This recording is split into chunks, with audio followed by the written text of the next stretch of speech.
pomaže Bog, braćo i sestre, i dobrodošli u novom YouTube videu. Moje ime je Hadži Teodora i u današnjem videu želim da vam objasnim šta to treba svaki hrišćanin da ima u kući.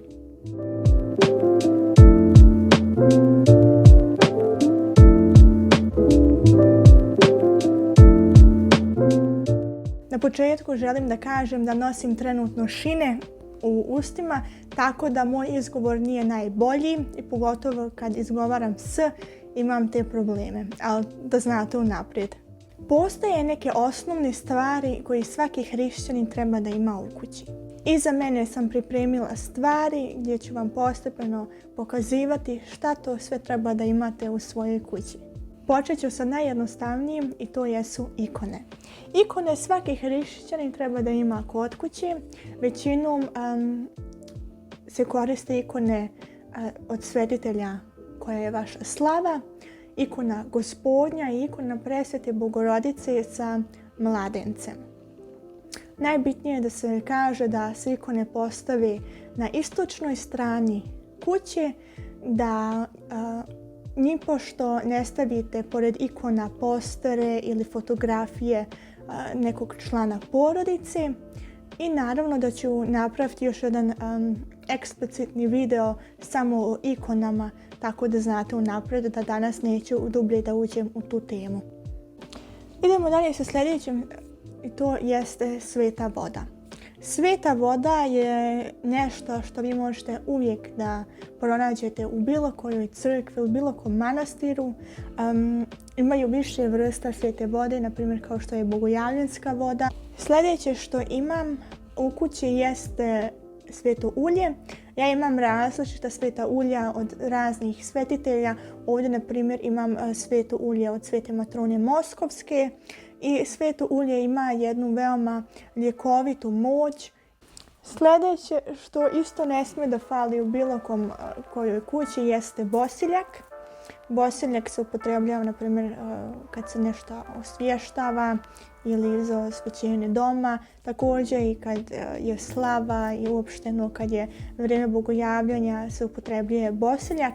Ali naravno da kažem već unaprijed da ću u bilo kojoj crkvenoj stvari koju vam sad pokazujem napraviti još jedan eksplicitni video gdje ću stvarno ući dubinski u tu temu i gdje ću vam u detalju objasniti zašto se tačno šta koristi i zbog čega se upotrebljuje. Sljedeće što isto svako treba da ima kod kuće jesu brojanice.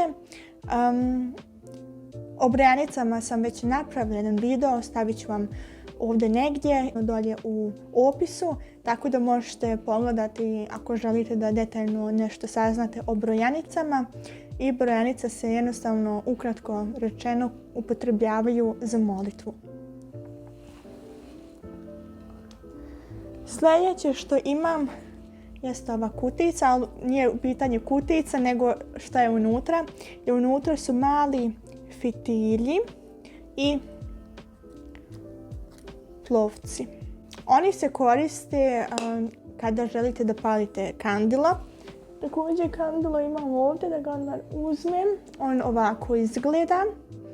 I jednostavno se unutra doda malo vode, doda se ulje i kasnije se uzme ovo jedan plovak i jedan mali fitilj.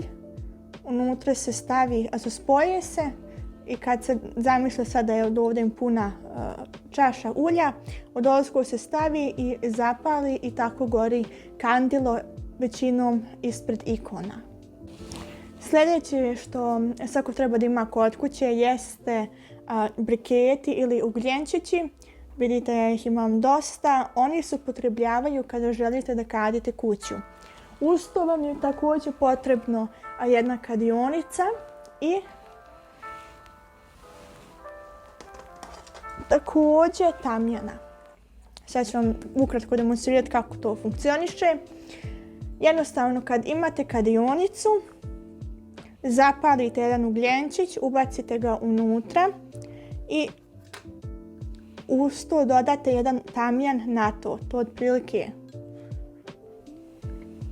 ovako izgleda. I kad je to zapaljeno, to onda fino miriše i s time kadite kuću i naravno sebe isto kadite s time. Tako da to je nešto što svako treba da ima kod kuće. Kadionica, ugljenčići i naravno dosta tamjana. Sljedeće što naravno svako treba da ima kod kuće jeste krst. Krst je osnova svega. Jednostavno krst uvijek treba da svaki hrišćanin ima kod kuće. Sljedeće što također treba da svaki hrišćanin ima kod kuće jeste sveto miro. S time jednostavno sebe pomazujete većinom u obliku krsta. Sljedeća stvar koju svaki hrišćanin također treba da ima u kući jesu svijeće. Također justo ne treba da fali, ja mislim da se zovu svećnjaci, nisam sigurna, jer se unutra jednostavno stavi svijeća i to tako stoji. Tako da ovo uvijek treba da imate kod kuće. Zašto to kažem? Zato što ćete sigurno biti u prilici ili možda ste u prilici kada nemate u blizini crkvu da odete tamo i da tamo palite svijeće kao što je u mom slučaju. Tako da ja uvijek kod kuće imam višak svijeća da jednostavno mogu da u kući da upalim svijeću. Sljedeće što također ne smije da fali u kući jesu prosfore ili takozvane nafore. To je jednostavno jedan posebni hljeb koji se pravi i koji se dijeli narodu u toku liturgije. Ali da znate, već napravit ću sve jedan ekstra video o tome. Uglavnom, mi to imamo kod kuće i to je prosušeno.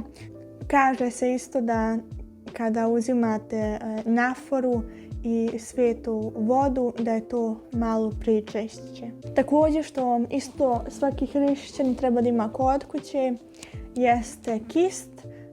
To jednostavno se upotrebljava kada želite da se namažete sa svetim uljem. Jednostavno uzmete malo na kist svetog ulja i onda pomažete u obliku krsta svoje čelo. Što se tiče knjiga, jednostavno što definitivno ne smije da fali jeste najprije molitvenik. O molitvenicima sam napravila već jedan ekstra video, stavit ću vam ga u opisima. Sljedeća knjiga koja isto također ne smije da fali jeste knjiga Žitja svetih ili u ovom slučaju prolog od svetog vladike Nikolaja. Također, pošto ovdje se nalazi crkveni kalendar, naravno i crkveni kalendar svako treba da ima kod kuće.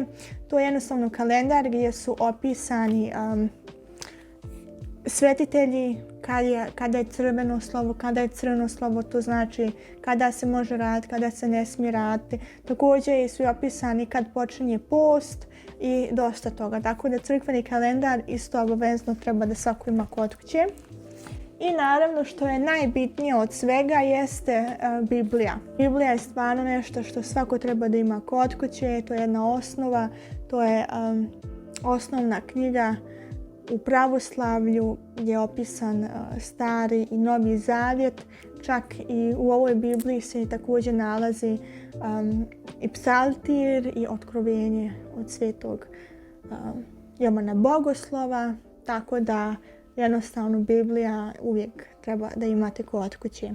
I to su sve crkvene stvari koji stvarno svako treba da ima kod kuće.